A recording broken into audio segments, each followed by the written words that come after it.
Good afternoon to everyone. This is Stefanos Polizoidis. I'm the Dean of the School of Architecture at Notre Dame, and it's my great pleasure to be introducing Joe Minicozzi to the school tonight. It's afternoon and not night, but it's getting darker, so I think we can claim both terms. Joe is an unusual urban designer, new urbanist.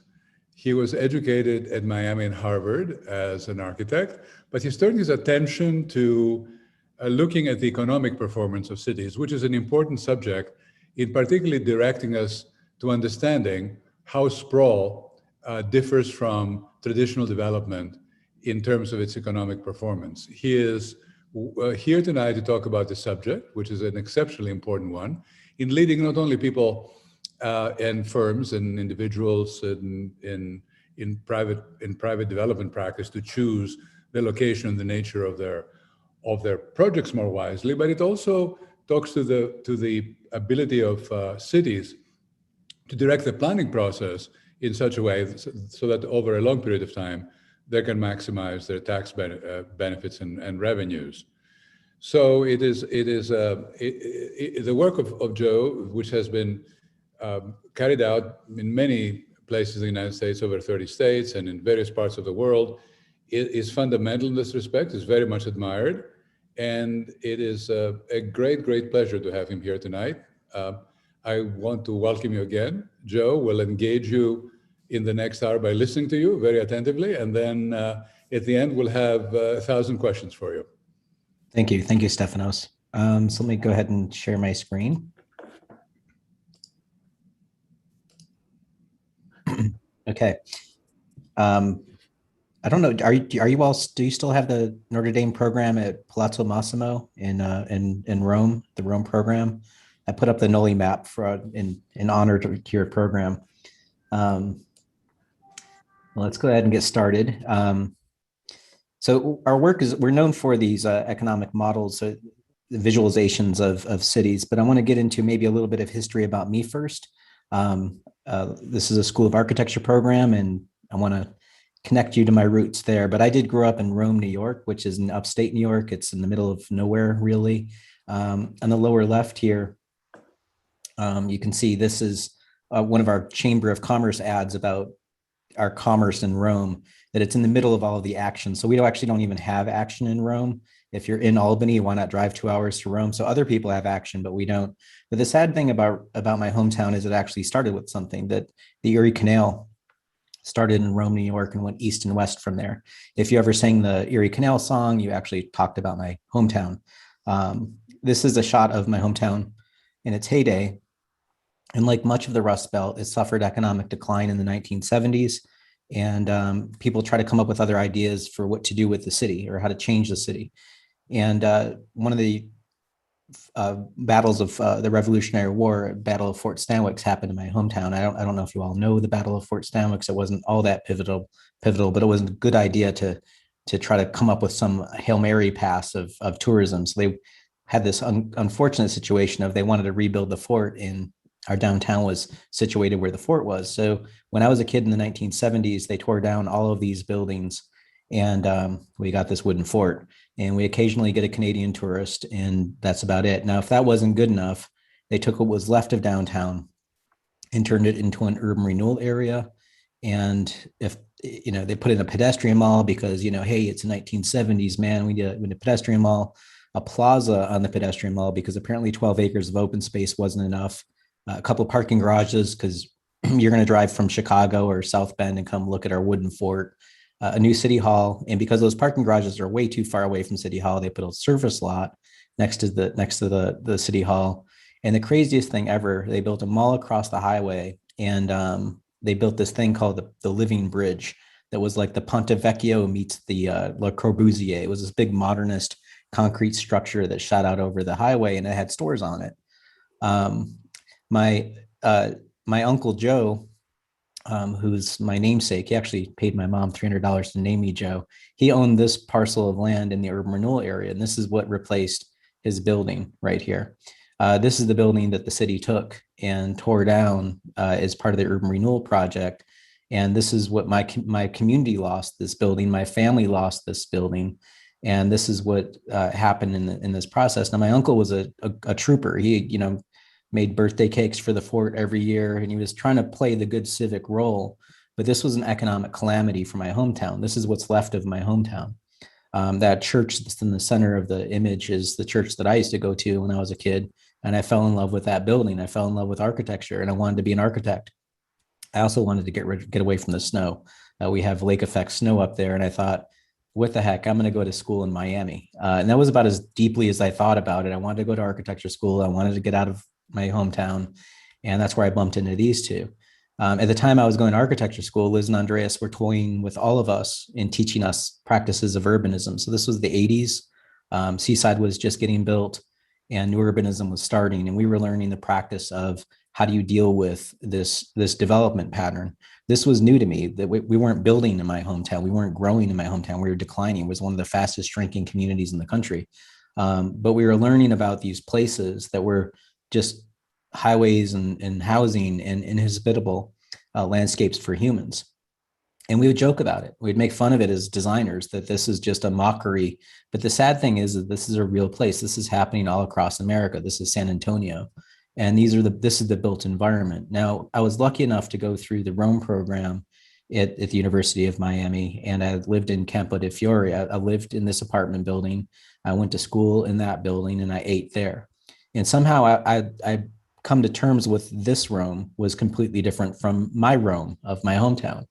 And my thinking of cities is they're all places in time. Every city has a destiny, it has a DNA.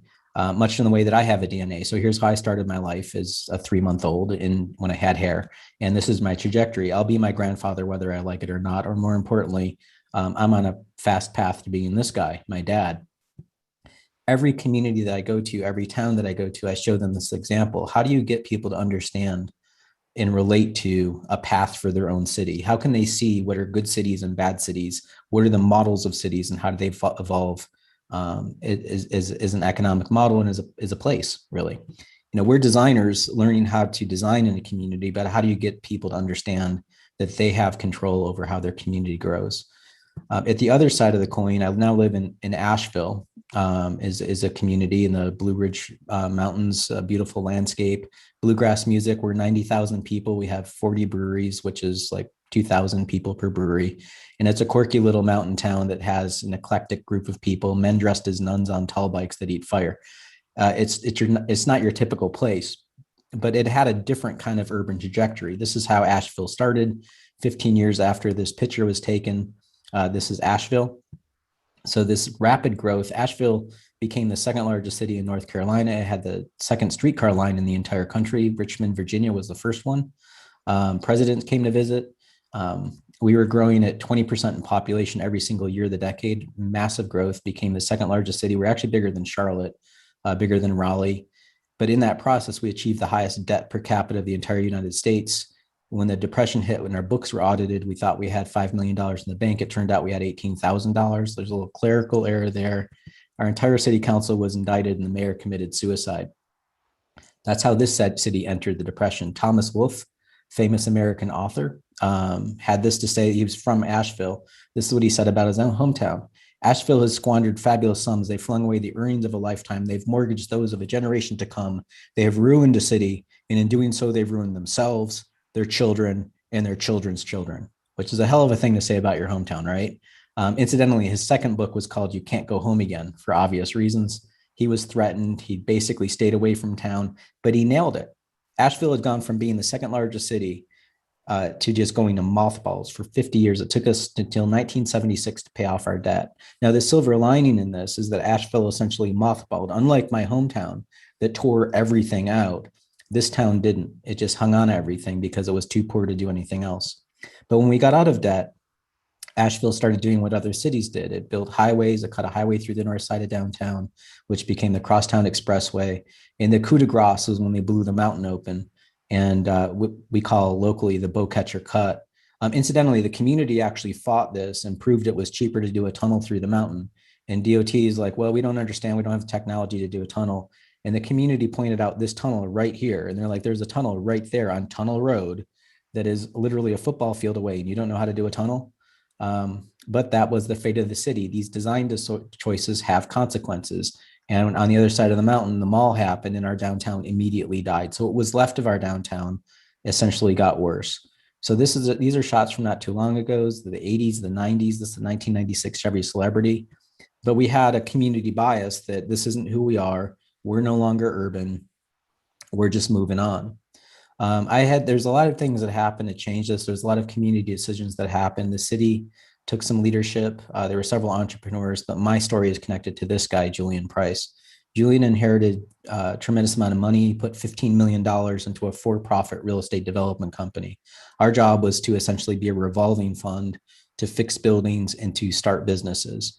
So we would take buildings like this and basically peel off the skin and rehab them and make housing downtown. But we were investing in entrepreneurs at the ground floor to have a bookstore or a coffee shop or a restaurant, to have that activity at the ground floor so that people would want to live downtown.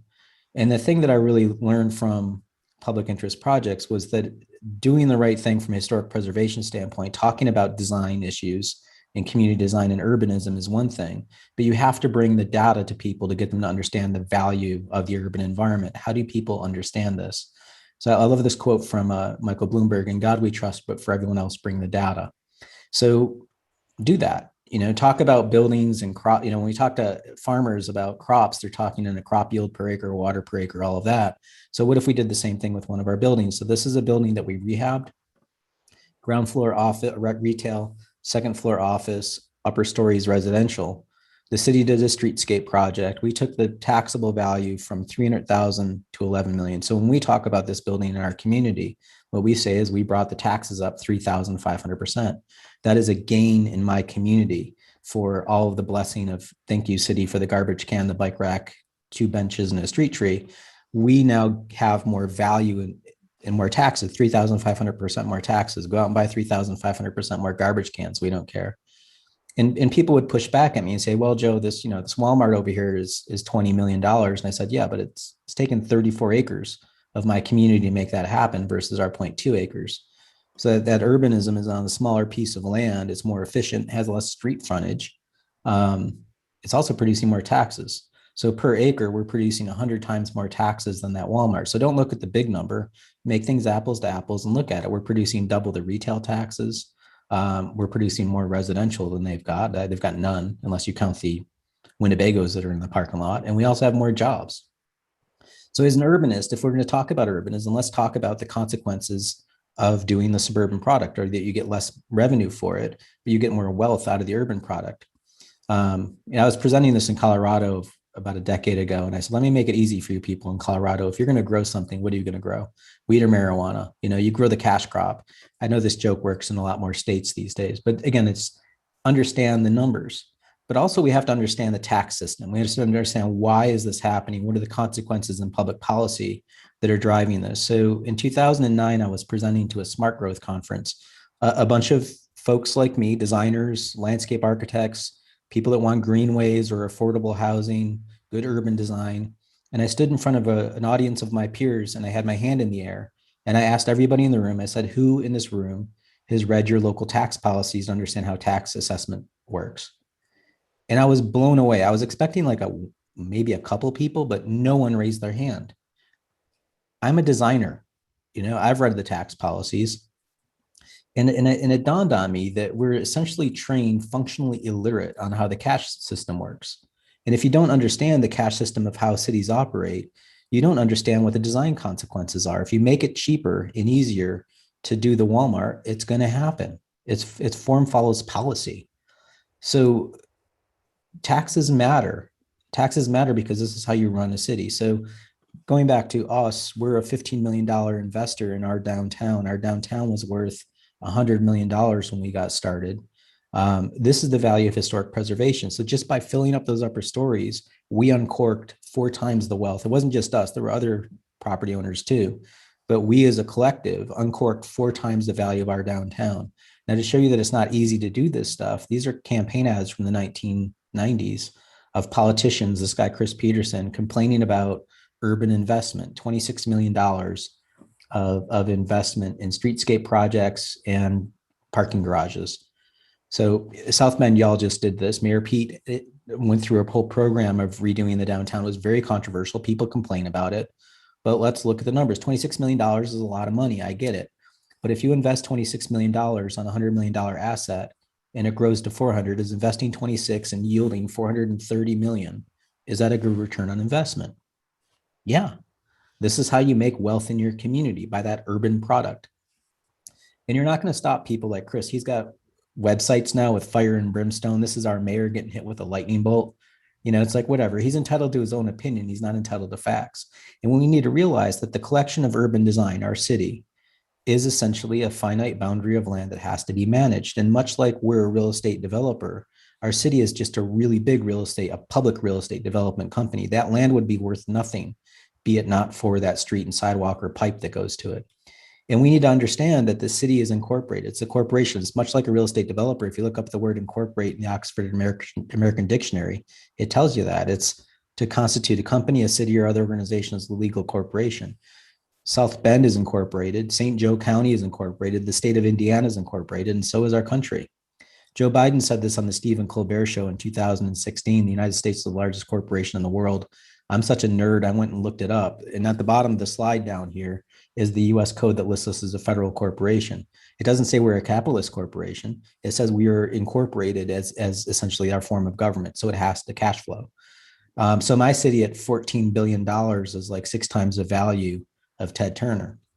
Does Ted Turner make all of his decisions on Facebook, or is he making his decisions based on a bottom line? He's doing it on a bottom line. So why are we running our governments just off a random popularity contest of what we think we want without looking at the data? So we've done this all across the country. We've done it in your community. I'll show you some of those examples. All of the states have different tax policies, but it all yields the same results. And when you mash all the data together, for every dollar of county taxes somebody out in the county is paying to the county in taxes, their brother or sister inside this prime city is paying 5 times that to the same county. Here's the Walmart or mall, and here's the 2-story building on Main Street, a 3-story building, or a 6-story building. So you see, as you start to stack your stories, you're essentially stacking your dollar bills. And it's not a proportional growth, it's an exponential growth when you get to, and I'm not talking skyscrapers, it's just a 6-story walk up, if you will. Now, I breezed through a lot of information really fast here deliberately, but it's not complex math. I want you to see a pattern that when we talk about cars, we don't talk about cars in the miles per tank basis, do we? If we did, we'd say, okay, everybody should drive a Ford F-150, is 650 miles per tank. We know that that's stupid. We know that all tanks are different sizes, and we say miles per gallon to understand efficiency, and the numbers just changed, and we should all be driving BMW Assettos. So when you break things down into a per acre analysis, you're more apt to see apples to apples, what's productive and what's not. Now, just a little comment about suburban development for a second. I presented at the International Association of Tax Assessing Officers Conference, which is about the squarest conference I've ever been to. It makes a planning conference feel like Burning Man by comparison. But this guy got up and did this amazing presentation on how cheap Walmarts are. Let that wash over you for a second. I thought that was brilliant. You've got 3,000 assessors in one meeting, and you're getting all of your property tax bills lowered by proving that you have a piece of junk building. That's smart. Now, trained as an architect, I was having a coronary because I'm like, how is he getting away with this, and why does no one care? Well, if you think about what assessors do, they're agnostic. If it's a cheap building, it's a cheap building. It's not their fault. So I went up to the microphone and I asked Mr. Terrell, I said, so what's the useful life of one of your buildings? And he quite honestly shot back 15, maybe 20 years. We designed the building to depreciate as fast as possible, and we'll build another one, maximize the depreciation by exacting that. Again, we get to write the depreciation off. We don't care about the buildings that are throwaway. Okay, it's your corporation. Is that what you want? Do you want a 15-year investment in your community? Is that the relationship you want to have? Because that's about the relationship of a cat. That's all you're going to get out of this thing. So don't hate the player, hate the game. If you have a tax system that's based on property valuation, there's a perverse incentive to build junk in your community, period. So if you want to be a designer, if you want to be an architect, if you want to make beautiful buildings, there's actually a tax incentive to not do that. That's our system. That's the scary thing about how the policies work. If we're not, as designers, not facile with understanding that, we won't see that we're being undermined and getting beauty in the world, getting good buildings in the world, getting value in the world. So what we have is we've developed this form of having conversations based off of biases or heuristics without understanding the real science of what's going on, or even mathematics. And I just want to take a quick little turn here and talk with you about science. We tend to talk about science. We can get really happy about talking about the physical and natural world. We'll talk about climate change until we're blue in the face, and we can understand that. But let's take a big step back. We've been down this road before in the 1960s with the environmental movement. This is a picture of the Cuyahoga River in Cleveland, Ohio, on fire because it was covered in tar and oil. It was so polluted that it caught fire. That spurred the environmental movement. We have folks like Ian McCard, who wrote the pivotal book, Design with Nature, which is essentially the birth of GIS, talking about the world as a series of layer cakes so that you can look at each layer. He was the first keynote speaker at the first Earth Week, but he nailed it. He basically told us we need to understand the economics. Money is our measure. This is the way that we build the world. And as somebody that's interested in saving the planet, you need to understand the economics of it. In fact, they even did the math without Excel or even GIS. They actually ran the numbers on a development in 1968 and proved that it was more valuable. And he even says that planned growth is more desirable than uncontrolled growth and more profitable. So how did we forget this? If we don't learn from those before us, we're going to be doomed to failure, to not succeed. Here are people that were trying to get us to understand what we're doing to the planet. And some of it worked, but a lot of it didn't. And really what it comes down to is the science that we're missing. There's the earth sciences, but there's also the science of the structure of how our brain operates. This has science behind it too. And we have quirks in our brains and how we look at things. Two of my favorite people that analyze it, both of these guys won Nobel Prizes, even though they were psychologists. They won Nobel Prizes in economics because they understood our brain patterns. We actually choose the wrong thing because we don't do math. So we have a thinky brain. We have a reflexive brain. We have a brain that we think does all the contemplative thinking. We see ourselves as being brilliant with our brains. And then there's the automatic stimulus responses. We're actually doing most of our thinking for us. This is the thing that how we decide things. I like to think this is the smart brain and the Homer Simpson brain. There's our Mr. Spock, and then there's our Homer Simpson going after donuts. We are taking the easiest path in how we make decisions, and it's irrational. It's not to making our best decisions.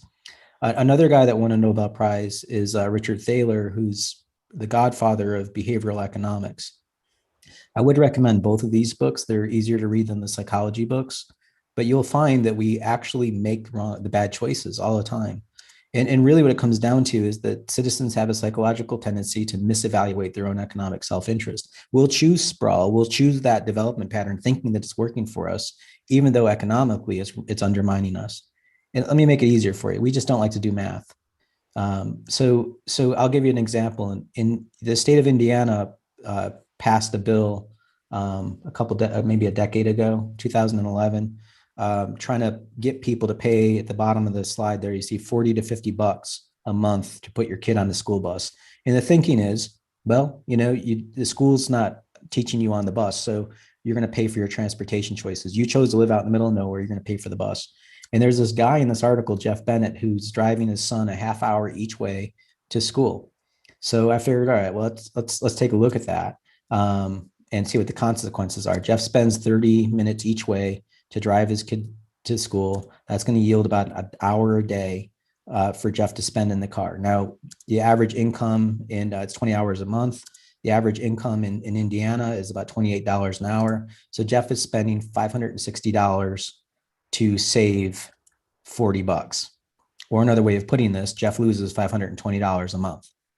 This should be simple math that he should be running in his head in his time value of money for dropping his kid off. Now it's okay. Okay, Joe, maybe you're wrong. Maybe Jeff is poor. Okay, let's use $10 an hour, which is poverty rate. Even at poverty rate, he's spending $200 a month to save 40. So Jeff is losing $160 a month.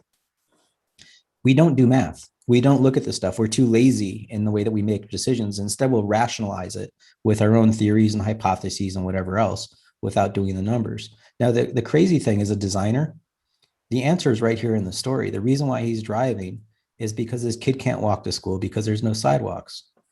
Put in a damn sidewalk. Can we start advocating for that? Can we start showing people what's going on here from an urban design standpoint. But we have biases. We tend to shroud our choices with our own confirmation biases.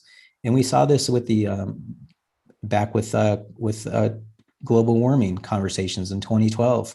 This guy Jeff Powell finally he made this awesome chart and just put all of the peer-reviewed articles that were showing climate change and those that refuted it. The ones that rejected climate change were those 24 papers right there. And we could see, what does the mountain of evidence show us?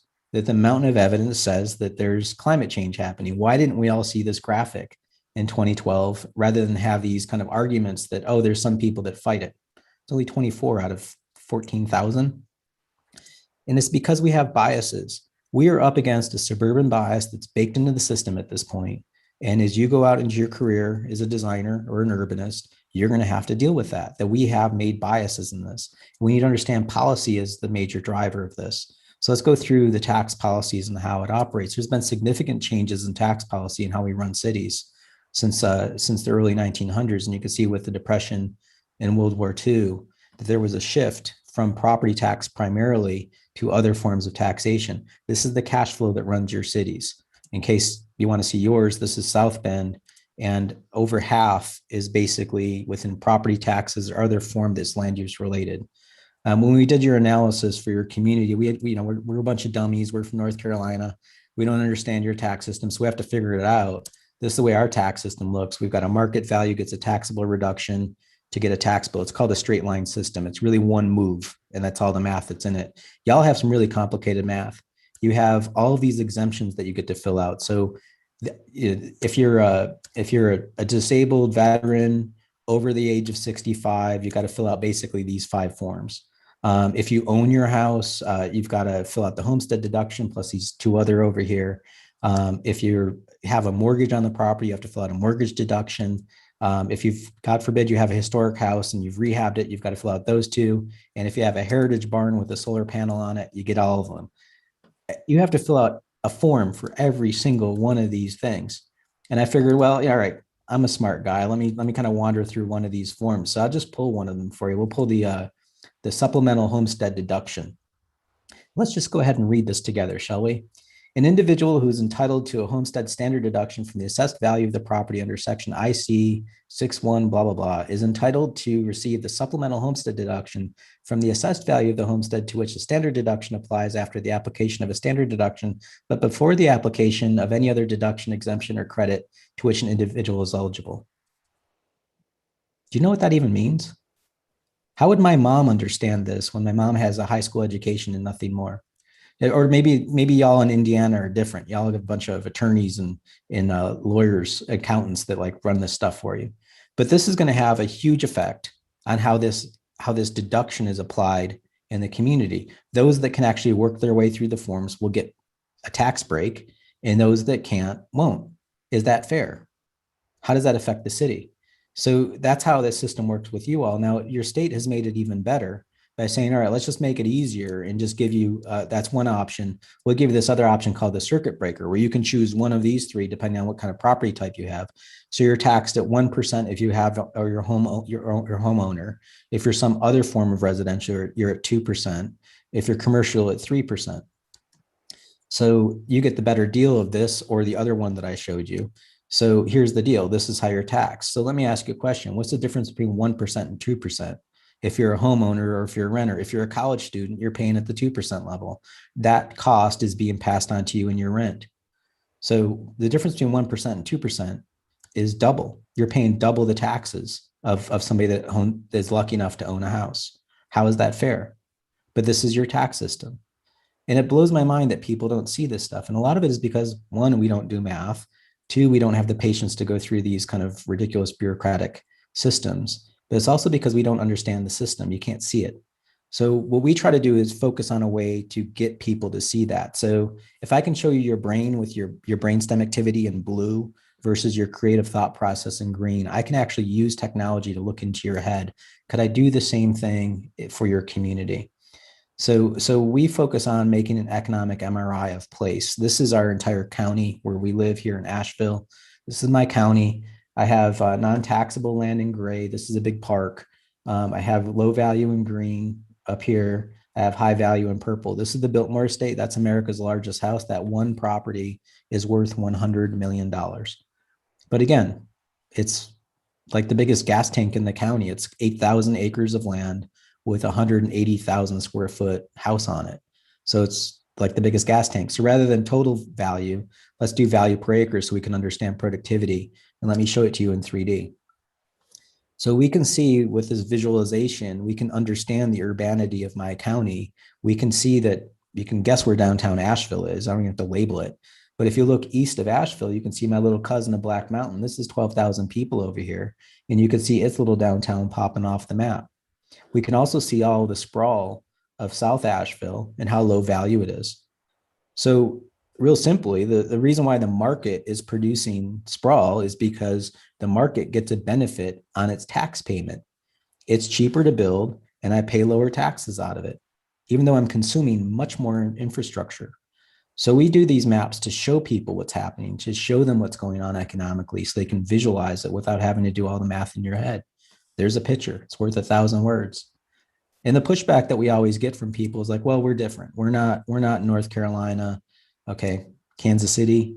And not only can you see what's cool about Kansas City is you can see the streetcar suburb of Country Club Plaza, which is an urban design ripoff of the main downtown, but they built value out of that. You can also see the value of the old streetcar line that's in there.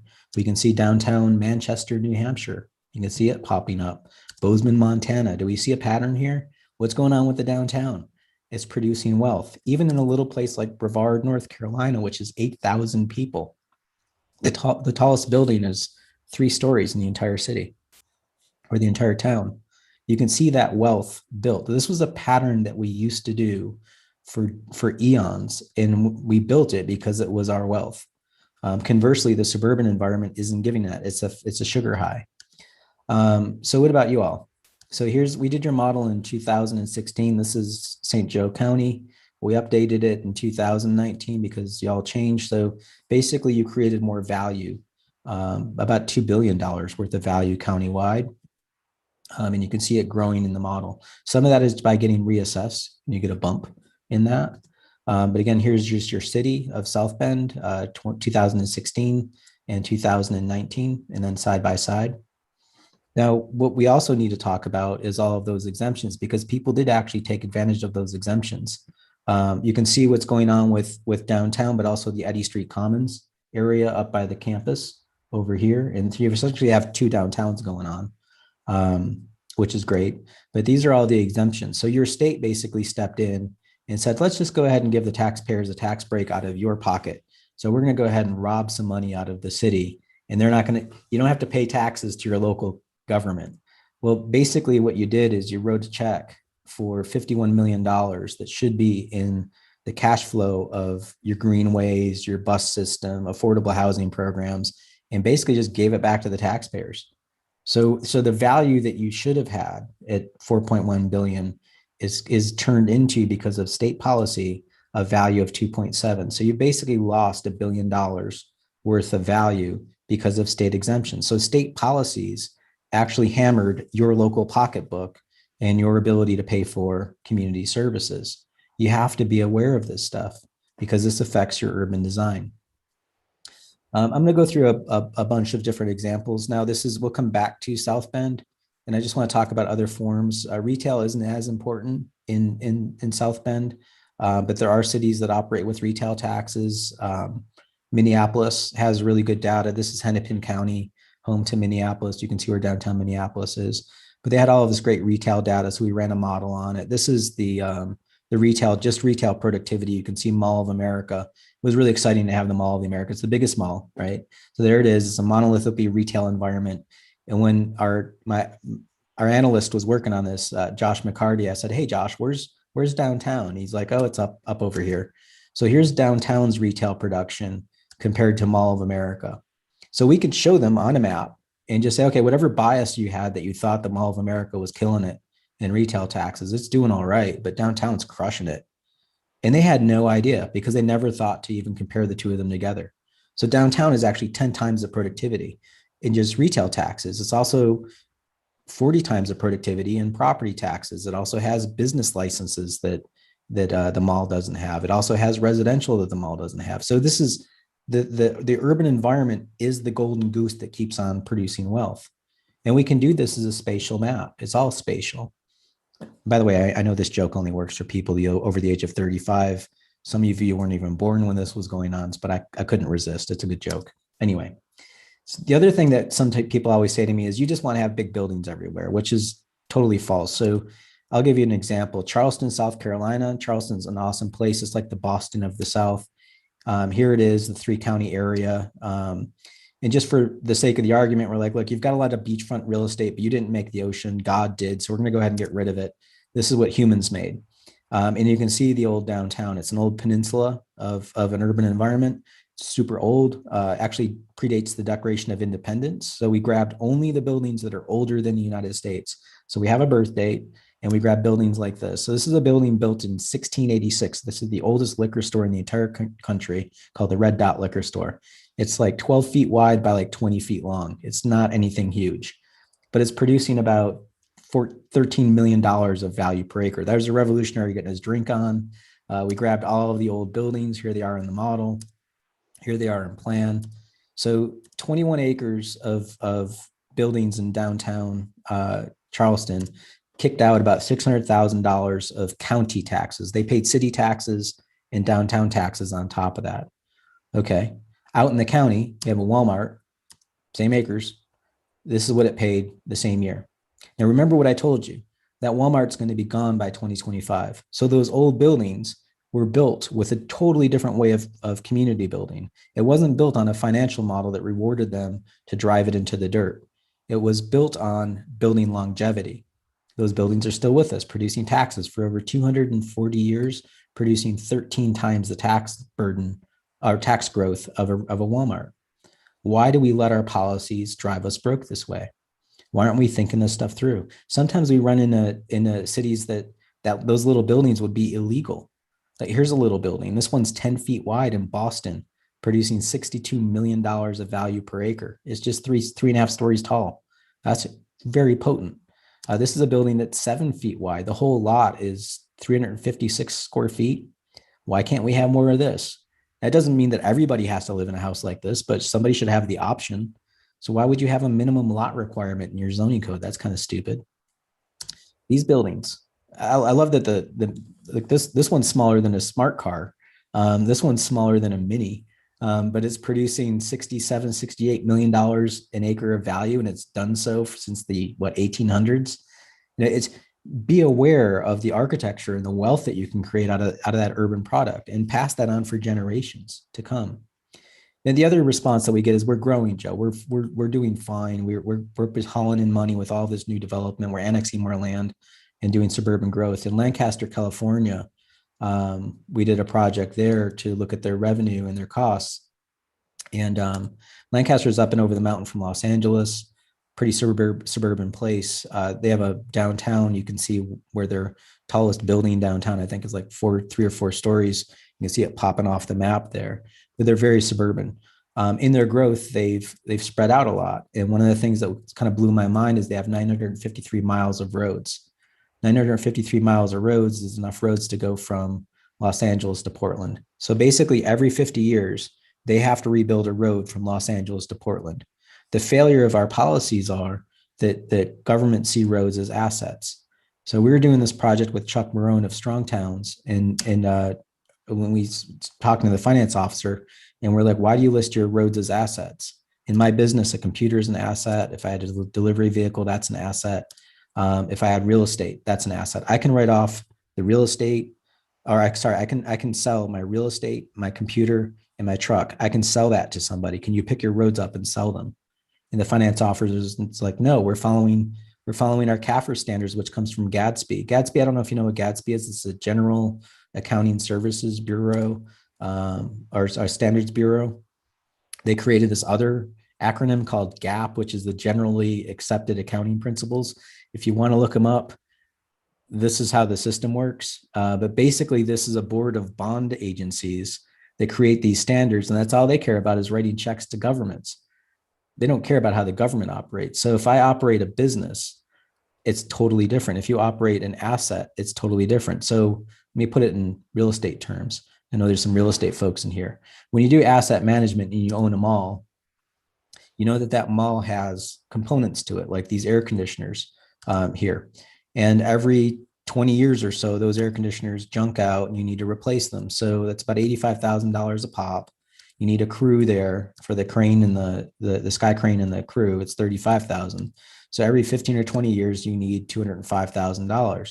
You have to save money in your cash flow to be able to pay for that in the future. We should be doing the same things with roads. We shouldn't just be looking at a 5-year window. That's what the standards do.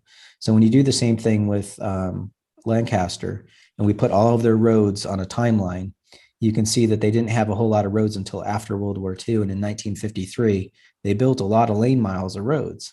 Well, guess what? That comes back to haunt your parents' generation in 1983. And when the community is hit with that huge burden, they built more roads. Well, guess what? This comes back with the second rebuild because it has to keep on being rebuilt, and it brings along with it the new stuff.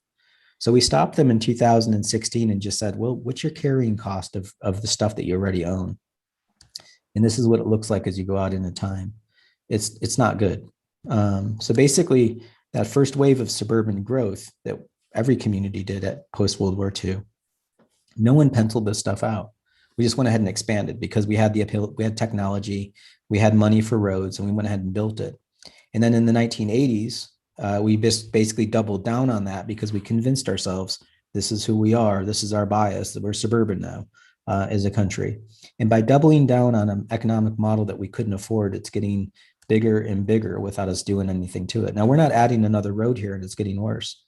In fact, if you look at their cash flow, they can only afford 50% of the roads that they currently have. And this is the system and situation that all American cities are going through right now. This is what your generation will have to try to undo. And other generations have tried in the past, but we haven't addressed the financial mechanisms. It's just been this attitude of somebody will figure this out in the future. Well, the future is now. I will recommend Chuck's book, Strong Towns. I'd recommend Chuck's blog.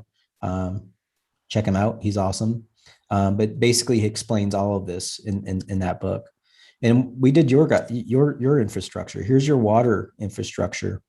And we, if you look at your population, South Bend apexed in 1963. That was your highest population year ever. You're effectively at 1930 population right now. Here's your pipes going in the ground on the right. And I'll drop a boundary when your population stops. So here you are growing a city. Everything looks cool, seems logical. And right about here is when your population stops.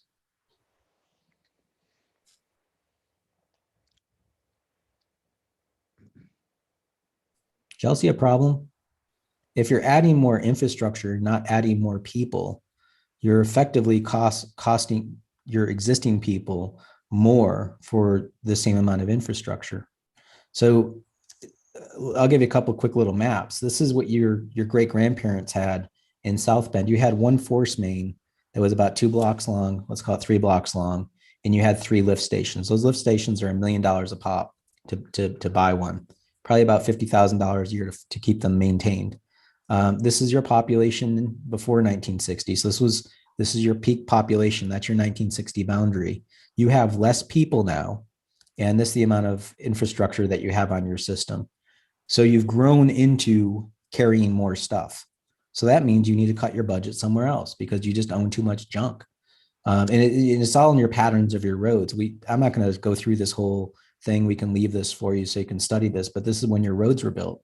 So basically in 1930, this is what you looked like. And remember, you have the same population today in your city as you had then. But during that intervening time, you peaked out with your roads here, and then you went ahead and added more here. So in blue is your population growth, and red is your road growth. So this is your peak population. And look at how you kept on adding more roads after that. Your population should be, from a road standpoint, you should have this much roads from your 1930 capacity. So this is what you should have, but you've built all this extra stuff on top of it. So you have enough roads to go all the way down to Knoxville, but you can basically afford to Scottsburg, Indiana, of what you can carry.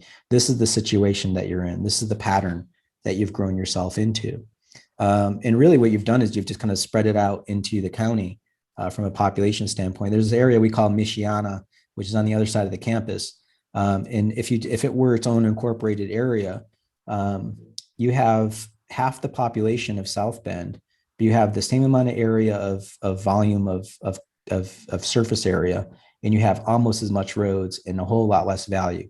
Somebody's going to have to pick up the cost of all those roads out there, and they're all county roads. Where's that going to come from? Probably the citizens of South Bend, because that's where the wealth is. So here's your whole city floating in a lake. If you look at the revenues of what's coming out of the lake going up vertically, and the cost of the development pattern sunk down into the water is the cost of the development pattern. So if you have revenues and expenses, you have what's net positive above the water and what's net negative below the water. This is how you're cash flowing. So you have a whole lot of red in your community that's essentially literally functionally upside down financially. If you lift this model up like you're looking, if you're a salamander under a rock or something, this is what it looks like. Every American city is going through this problem of carrying this ridiculous cost of suburban development that nobody penciled out. There isn't a free market here. There is a cost to that market creation, that when you don't have money for a greenway or an art teacher or a dancing traffic cop, it's not that you don't have the money, it's that you've buried it into other investments that are currently not paying their way out. And I understand this is super depressing. There's got to be a way out, and there is. One is you can start doing the math to see this stuff, but there's ways to use the math to adjust things. And just be accountable, or at least explain to your citizens so people are aware. So in Eugene, similar thing. Here's their revenue. Here's their side view. Here's their net. Here's their top model. And you can see downtown's killing it. Here's the bottom. And we call it a Brady Bunch slide of here's residential, low density, medium density, high density, mixed use, low, medium, and high, and commercial, low, medium, high, and just run the sticker price on these, just so you can be aware of what's going on and be aware of the cost of sprawl. And, urbanism is going to pay. It's going to pay your way out, but you have to make it the easier option to do. And because they're going to be paying the higher costs, you also have to start cutting down a little bit on the suburban development.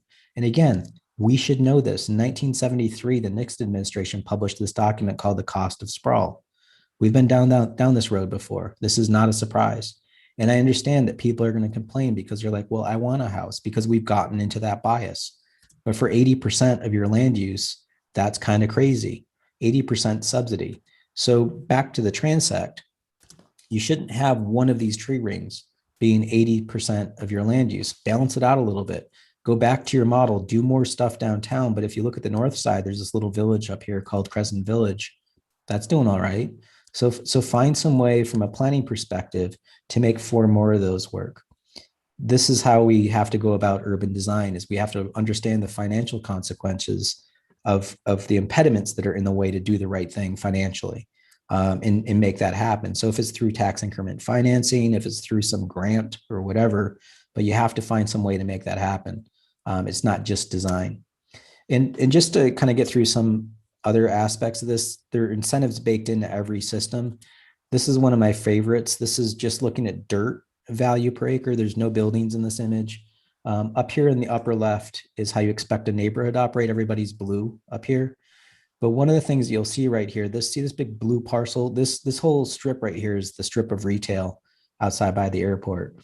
I was presenting this community. I was like, why is this $15,000 an acre? And when you cross the street, it doubles in value. How does land double in value when you cross the street in the same zoning category? And the tax assessor raised her hand and she just yelled out at me. She goes, you don't understand that this parcel up here has more land, and the more land you have, the lower the value. There was an audible gasp in the audience. I was like, really? I get more land and you give me a discount? She goes, yeah, that's our standard. And I said, okay, this fellow's got 3 miles of road frontage here. This fellow's only got 200 feet. She goes, yeah, we don't count infrastructure as part of the valuation. I said, so you're running a government and you don't want to know what your cost is, and you don't want to recoup your cost. You're just using this arbitrary standard that you have. She goes, yeah. And that's the reason why I was at the Assessors conference, is I asked them directly, where did you get this standard? Their magazine is called Fair and Equitable. So I said, how is this fair? And how is this equitable? Now, to their credit, they're like, it's not. I'm like, where did this come from? They're like, we don't know. I'm like, did Moses deliver this to you? Like, where did this standard come from? And they honestly didn't know. They're like, you need to talk to this guy, Larry Clark. And I talked to Larry, and he's like, yeah, we probably need to change that. No one told me in architecture school, like, hey, you should probably know how the assessment system works, but that's going to change how design happens. If you give me a discount for wasting your real estate, I'm going to do it. This is how the real estate world works. And as designers, we need to understand that. Secondly, have the courage to go out and talk to somebody at the assessment world and say, hey, you're biasing the market because you're making the path easier to do the wrong thing. And who knew that you'd run into somebody like Larry Clark that's like, yeah, we could change that. This is what your career is going to be about in doing this. Don't just take a standard for an answer. So let's talk about equity and close on this point.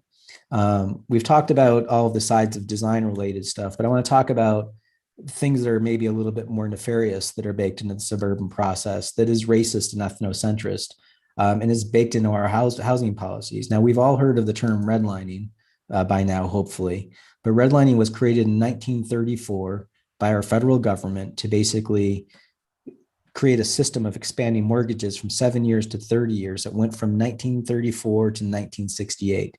When they wanted to have an easy way to govern this, they basically issued all cities that were 40,000 in population and greater to create a color-coded map system. You had 4 grades. The best grade, which is green, that's good investment. Desirable investment was in blue. Declining neighborhoods were in yellow, and hazardous neighborhoods were in red. The definition of hazardous was your percentage of their term, Negro population, or an infiltration of immigrants. And you could choose based on your community on what you thought the immigrant du jour that was a problem. So in Denver, when 1934 came out, it was Italian people. They still redlined their African Americans as well. In Manchester, where they had no African American population, they went after French people. But it happened all across America. You can go to this website, Mapping Inequality, by University of Richmond, and you can download their maps. Anyway, we were doing this project in Kansas City, and so this is Kansas City, Kansas, and Kansas City, Missouri, together is an economic model. But you can see, as a designer, it's really easy to see this stuff. You can see that there's a plateau line right here where everything just kind of falls off as you head east. Well, we just went ahead and laid the redlining map on here. And there's a red line that I drew on the maps called Troost Avenue. That's the dividing line in town. We laid that map on top of a racial map. And you can see that even today, this is today's racial map. Black folks are in green, white people are in blue. And you can see all the African Americans are sequestered east of Troost Avenue, which magically is just like the red line map that was disappeared 50 years ago in 1968. So, okay, this is great. This is a little depressing, but what's the economic consequences of this? Well, it's real simple. When you wake up one day in 1934 and your neighborhood has a red line around it, all of a sudden it's impossible for your family to sell your house because no one can get a mortgage in that neighborhood unless they go through a third party system or something like that. So all of a sudden your great grandparents can't sell their house. Your parents move out of Kansas City. They move to Chicago. They just rent out the house. They're like, screw it. We can't sell it anyway. And I don't want to go back to Kansas City. So what ends up happening is the consequence is we're looking for vacant land. We're looking for where the house fell down because of, again, disinvestment, a loss of equity. Equity isn't a financial equity in a property. And you see the strong correlation between vacancy and red lines in these neighborhoods. So what does that cost you? Well, it costs you a loss of taxes. It also costs you a loss of opportunity. So in Kansas City, Kansas, you're looking at 3 square miles of real estate that have roads and no houses on it. On the Missouri side, you're looking at 7 square miles. Incidentally, that white square right there is 20,000 people. That's Gladstone, Missouri. Well, that box will fit in it. That's a lot of real estate. And sure enough, when you put the histogram of the color ramp on our model, you can see this haircut that every district takes in value today. You're still losing revenue. You're still losing value in these neighborhoods, even though we theoretically stopped doing redlining, right? We're not doing that anymore. On the Kansas side, it's even worse. So the Kansas folks are like, could you just drill a little deeper? So we did. We took this one neighborhood up here called Quindaro, and look at all the vacancy in that one neighborhood. It's about a half square mile. Now, if you lived in that neighborhood, what would your attitude be about your government when you had all this vacancy around you? Most of them won't pay their taxes. They're just like, screw it, I'm not paying you. So these are all the tax delinquencies in that neighborhood. This is not a good economic situation. So in this one neighborhood, they're looking at 732 vacant lots in that 1/2 square mile. Each of those lots is average value of $400, which is nothing. If you put a house on it, it's not that much better. It's $17,000 of taxable value. But if you do the math on that, 17,000 is 40 times more than 400. So that's a start. Maybe you should put some houses down. Now, to prove the point, Josh McCarty went back and pulled the old Redline data, grabbed the old numbers that they had and said, okay, let's just hit the delete button on redlining and just see what would happen if you didn't let the houses fall down. So he glued the houses back on those 732 parcels and said, redlining never happened. We're going to see how much taxes these houses would have paid had you not followed this policy. That's $30 million of lost taxes.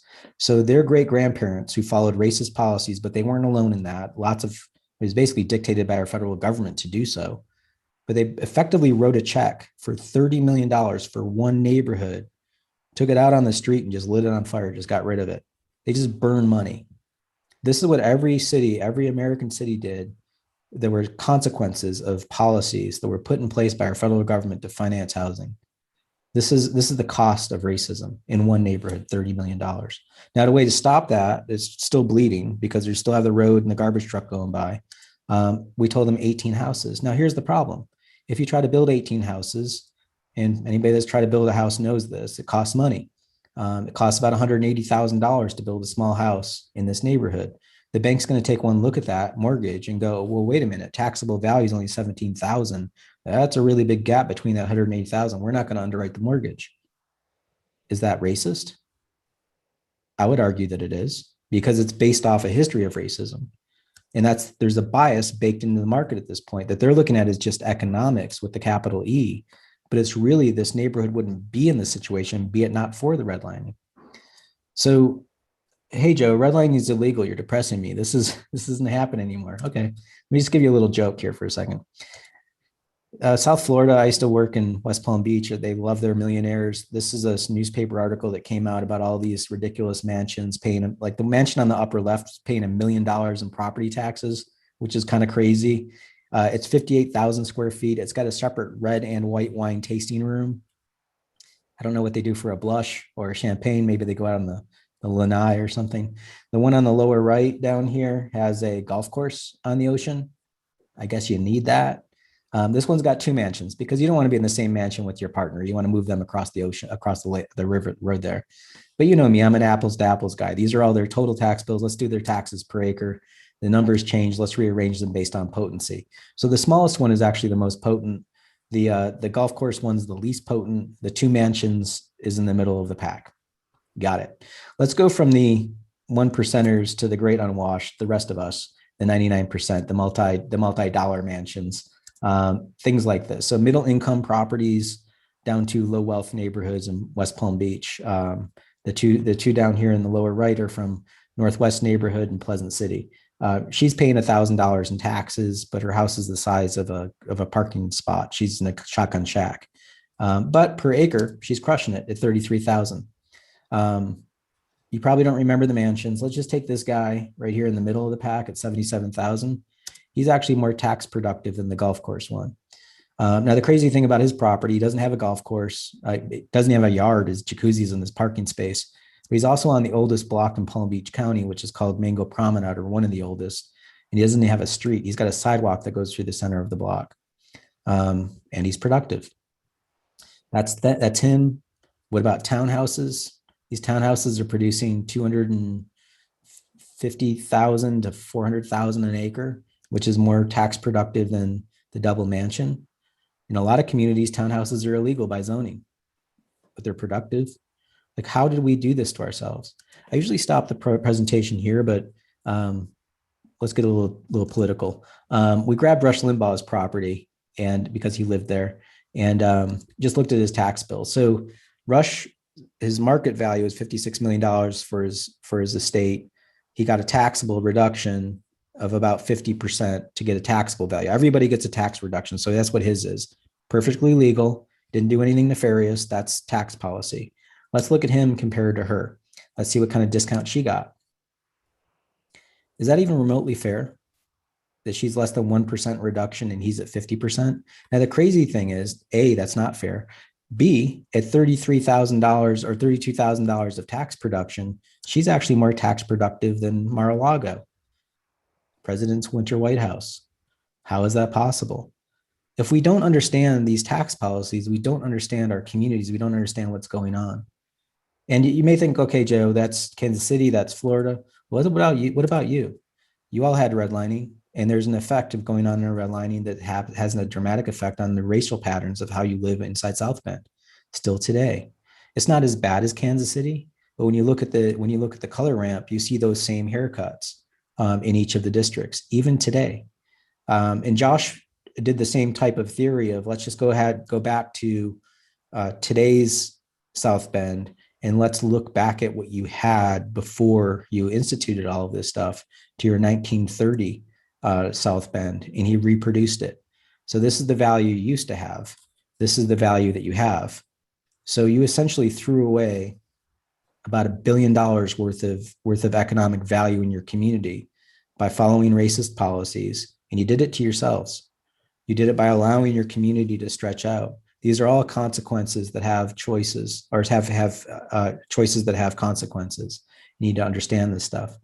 So to close, hopefully I've made a point about how this is all connected, how we need to get out of our own individual silos to realize how the building of our cities, the urban design of our cities, is connected to tax policies, financial policies, consequences of how we make political decisions, and it's all tied together, and we're leaking our money all over the place to make this happen. Our attitude is to treat it like an accountant.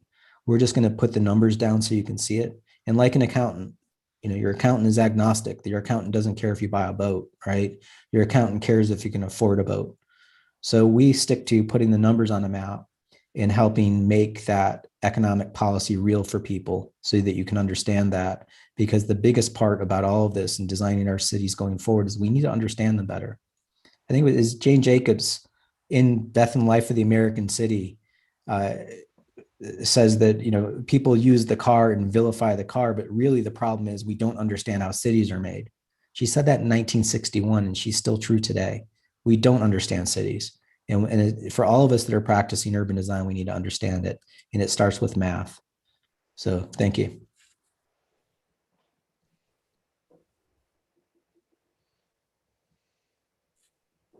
Thank you, Joe. We're going to do some questions now, unless Stefanos has any comments before we get to the questions. No, I think questions first. Okay. So just as a reminder to everybody who hasn't joined us for one of these before, there's a Q&A box at the bottom of your screen. So that's where you'll go and type in, send in your questions. You can either specify in there that you want to read the questions out loud yourself, or I can read them for you if you're having any computer issues. So we have a few to get started. The first one is, have you done any studies about the effects of the loss of taxes due to the historical precedent of letting buildings and property owned by religious organizations be exempt from city, county, state taxes? We usually pick on the Catholics. Just kidding. Not really. I mean, we definitely, when we measure cities, we show the amount of taxable and non-taxable. For an average city, even with your city, I'm drawn off the top of my head. I think y'all are like 30% non-taxable, which is about average for a city that has a college in it. Your college is or your university is kind of outside the boundary of the city, so it's more of the county. But when you talk about churches, it's usually nominal. That it's what's the trade-off effect. Now, if you get into what we do see in some places is where churches become real estate developers, where they do religious communities, that they act like a housing developer, where they sell housing, but they offer religious services on the campus of housing. That's where it becomes a little bit more abusive, because all of those people live and breathe like regular citizens living in housing, but they're not paying taxes because they are theoretically living in a church. But those are kind of rare, but that's an abuse of tax loopholes, basically. But generally we don't. Churches are part of the civic realm, and should be protected as institutions in the community. Thank you. I have a question now from a student has asked me to read. She thanks you for the lecture and for the clarity of your presentation. There's a fourth-year studio working to improve designs for Habitat for Humanity houses in Mishawaka. And I'm a huge advocate of sustainability through durability, and I would like to employ more natural, longer-lasting material in exchange for some of the square footage of the house, with the opportunity for later expansion. I plan to do a cost breakdown to demonstrate the long-term savings of more durable materials.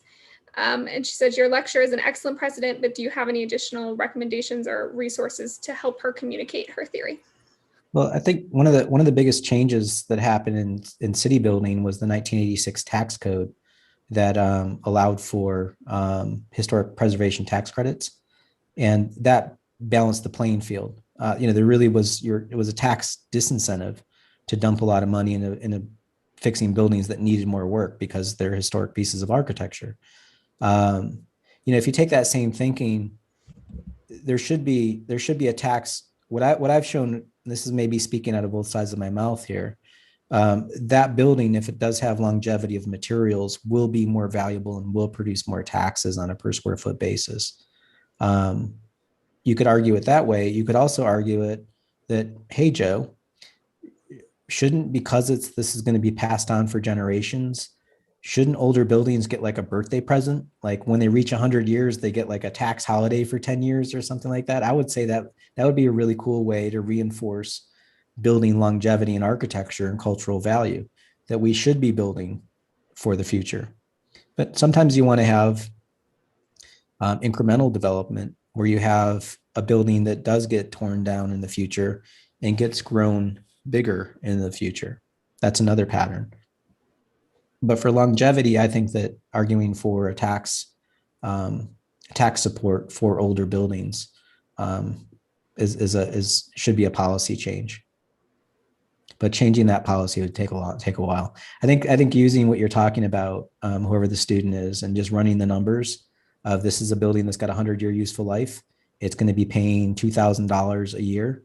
Multiply that times 100, and just show that future value versus a house that will fall apart in 20 to 40 years. Incidentally, we ran the numbers. Your city was having a home teardown program, and we were just like, could you please stop doing that? Just sell those houses to college grads for $1 or something. But when you tear that house down, you're still picking up the cost of the road, the snow plow, all of that stuff. And I think we penciled it out to $2.5 million a year you spend in community service on vacant land. That's expensive. That $2.5 million could be used for other things. Thank you.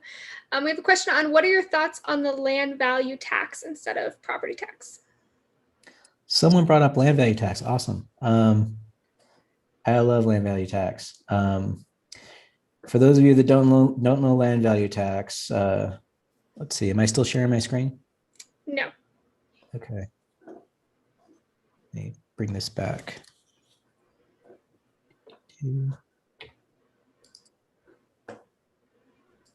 I speak in pictures. Land value tax,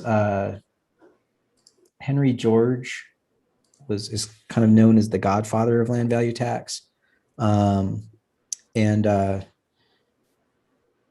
The basics behind it is that you tax based on location. He was advocating in the 1800s. There's a lot of European immigrants coming into our country, and he thought it was patently unfair that you could just sit on real estate in the community.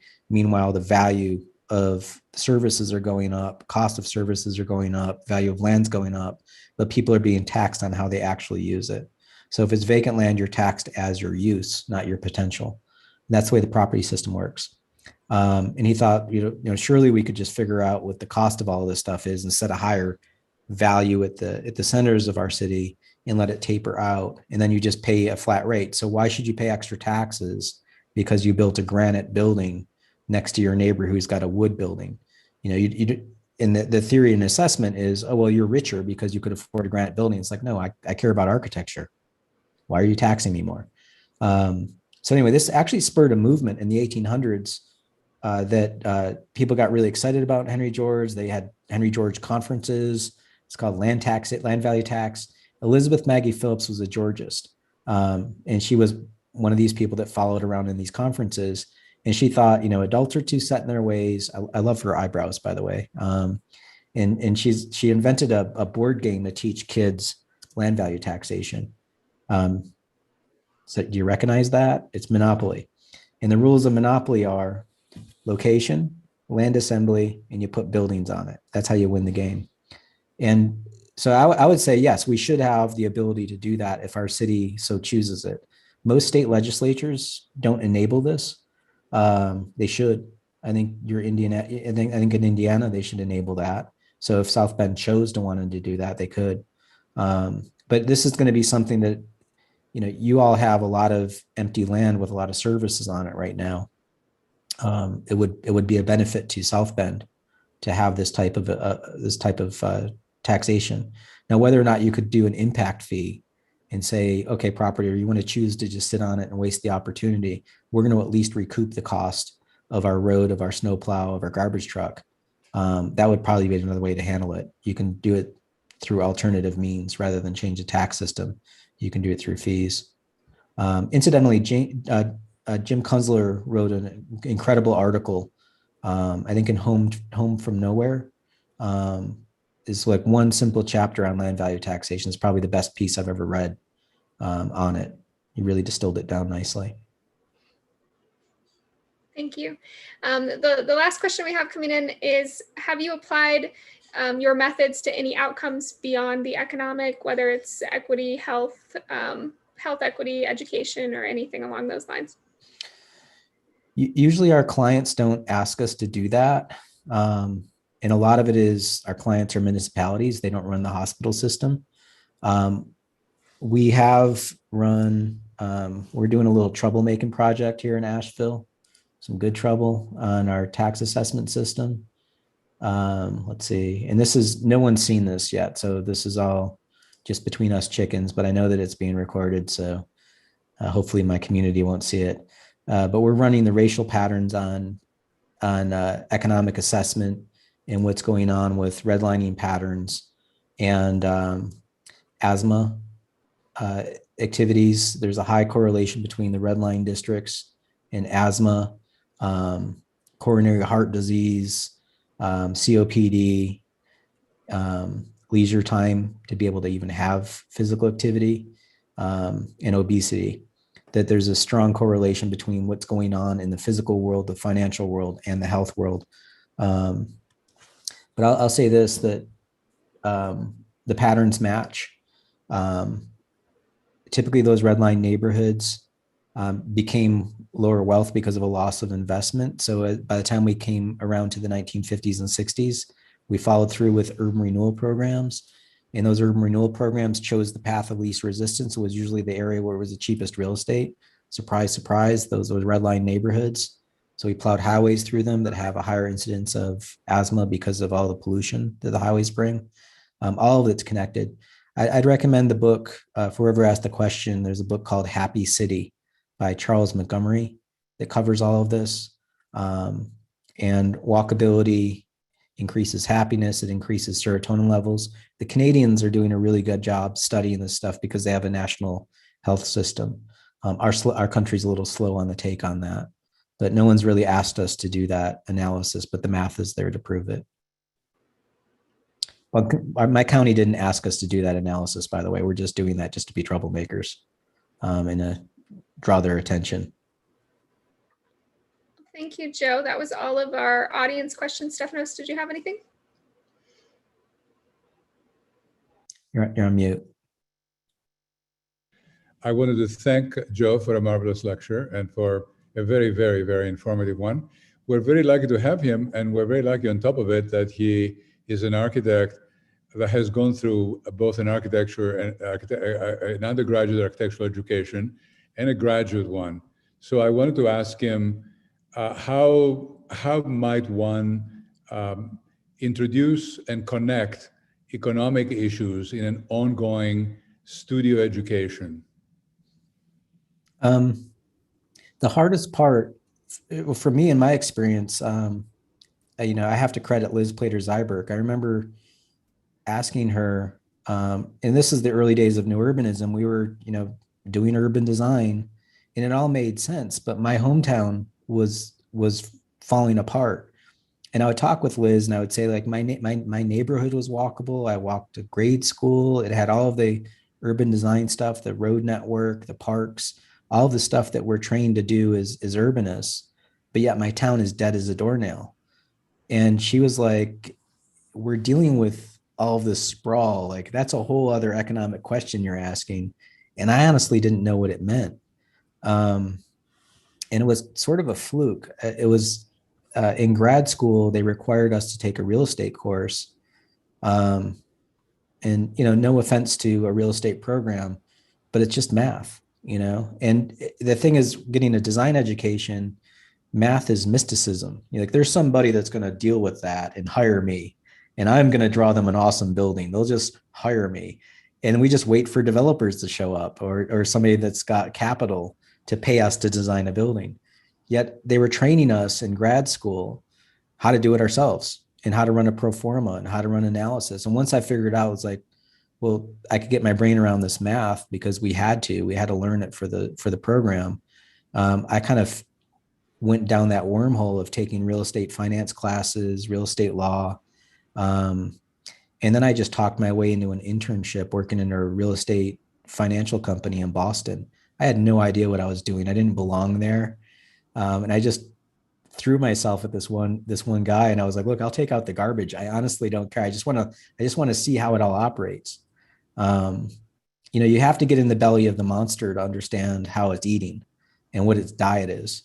And the Congress for New Urbanism is a perfect example of that, of getting in the guts of the machine to see how it operates. And it's a whole collection of people that have that fearless attitude of interrogating the system. So I guess I was trained that that's the way that you behave. By my parents. Liz and Andreas gave me bad habits. And so that's kind of what I've done with my career, and just not really, I wasn't the best math student. I wasn't the best financial student. It's just, you could figure it out. It's not that complicated. And just don't be afraid by language. I would recommend to everybody to watch the movie The Big Short. Does an incredible job explaining how language is used in the financial world as a mask, as a way to hide information from people by making it seem more complicated than it actually is. And there's some danger to that. There are people that make their profession out of the linguistics of real estate, finance, and the financial mechanisms, but it's all just math. It can all be broken down. Just don't think that it's more complicated than it actually is. It's not that complicated. Well, thank you again for coming today to speak to us, and we hope to stay in touch. Thank you. And thanks for the opportunity to be here. Take care. Have a good night. And thank you, everyone.